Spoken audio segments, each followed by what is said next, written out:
Video 5, the continuation of that 5 mark question. From that we are going to find the energy density. What is the energy density? Means U is equal to half epsilon into E naught square. How this equation you got from that equation means energy density, that is energy density is nothing but U, E is the energy density, that is UE is equal to U by volume. U by volume. The volume is not, but U means you can substitute that equation. U is equal to half 1 by 2 C into V naught square. This is the equation for U. Then volume is nothing but it is equal to AD. Volume is equal to AD.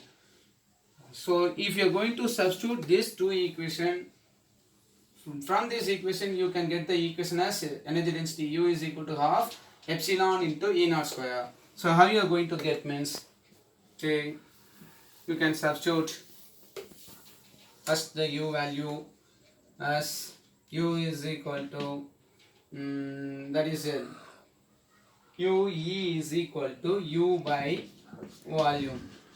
This is that formula. Then from this U is equal to half C into V naught square.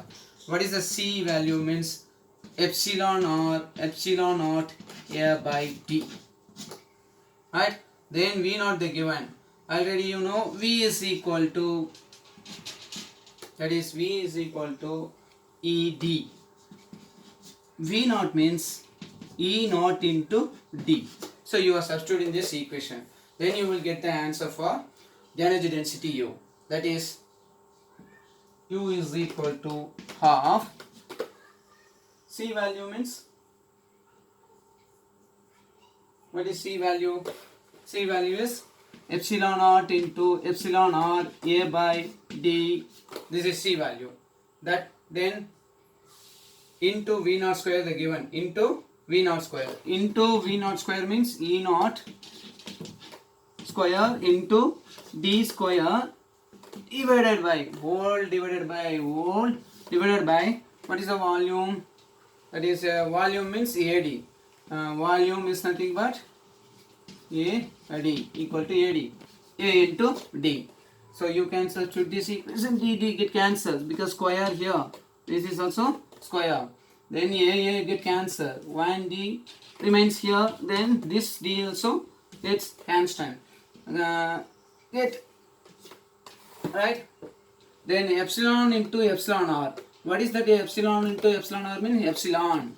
So you are getting here epsilon. So U is equal to 1 by 2 epsilon. Right? Epsilon naught into epsilon r is epsilon into E naught square. Into E naught square. So this is this energy density. U is equal to half epsilon into E naught square.